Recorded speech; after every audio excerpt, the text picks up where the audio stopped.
आज पकाना है भिंडी और आलू और साथ प्याज, तली हुई सब्ज़ी बनेगी। तो इसमें से नरम नरम भिंडियाँ छाँट के और तकरीबन आधा इंच के टुकड़ों में काट लेना है। ये काट लिया। देखें भिंडी ना एक दिन मैंने बल्कि रात को धो के रख दी थी, तो ये खुश्क है, बिल्कुल खुश्क है। अब ये पकानी आसान होती, लेस कम निकलता। भिंडी काट ली है। अब इसके साथ ना ये 2 आलू छील के और छोटे टुकड़ों में काटने हैं और एक प्याज काटनी है, जैसे चाइनीज़ के लिए काटते हैं क्यूब्स तरह, पत्ते निकाल के ऐसे काटनी। 2 ले लें, जैसे अपनी मर्ज़ी है। प्याज इस तरह कर लेनी है, छोटे टुकड़ों में ना काट लेनी है और ये खोल लें। कुछ पकते हुए खुल जाएगी जब हम तलेंगे, और कुछ हाथ से खोलें। और ये आलू 2 आलू इस तरह काट लिए छोटे टुकड़ों में। अब ये डालना है इसमें से ना ये वाला तेल, कोई भी ले लें, सरसों का, मगर मैं इस्तेमाल यही करती हूँ।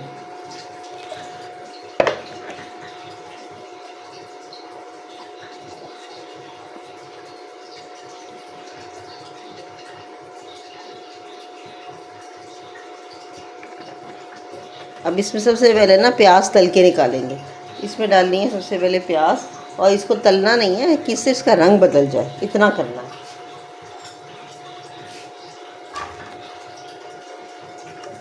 रंग बदल जाए और बस किनारे ब्राउन हो तो उतार लेंगे। प्याज जब इस तरह की हो जाए ना तो इसे निकाल लेना है और तेल निचोड़ लेना है इसका। अब इस तेल में ना आलू डाल के तल लेंगे। ये आलू हो गए हाफ डन, आधे पक गए। अब इसमें डालनी है भिंडियाँ थोड़ी थोड़ी करके।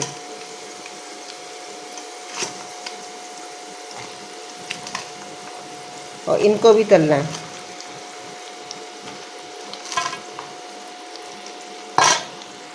अब ये ना भिंडी और आलू अच्छी तरह तले गए हैं, इसका लेस बिल्कुल ख़त्म हो गया भिंडी का। ये उस वक्त तक तलनी है और कोई भी मसाला नहीं डालना जब तक कि इसका लेस ख़त्म ना हो। ये देखिए, कोई तार नहीं उठ रहा, कोई लेस नहीं है। अब ये आलू भी पक गए हैं। अब मसाला डालना है अपने हिसाब से, मिर्चें, हल्दी थोड़ी सी, चाट मसाला, धनिया, ज़रा सा मैंने लहसुन पाउडर डाला है, और नमक भी अपने हिसाब से, और साथ थोड़ी सी कुटी हुई मिर्चें।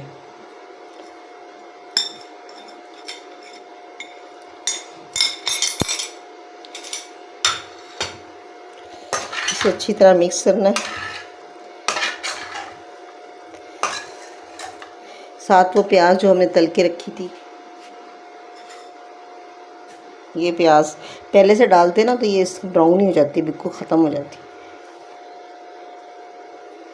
और इसके बाद इसमें ना ये जब ये अच्छी तरह मिक्स हो जाएगा तो एक टमाटर बारीक काट के डालना है।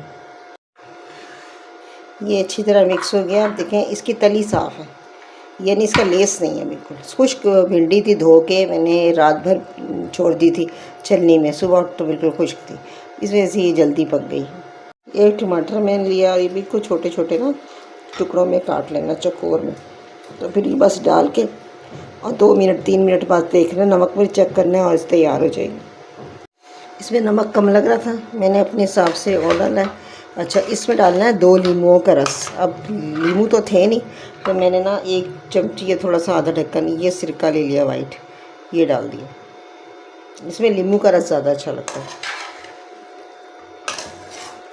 और साथ में ये टमाटर बारीक काटे थे, ये डाल के मिक्स करना है और इसी तरह खुला ही पकाना है।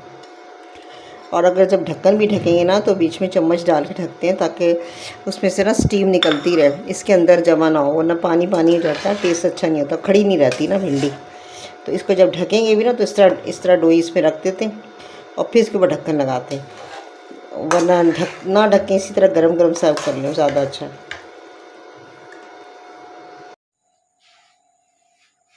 भिंडी आलू प्याज की रेसिपी।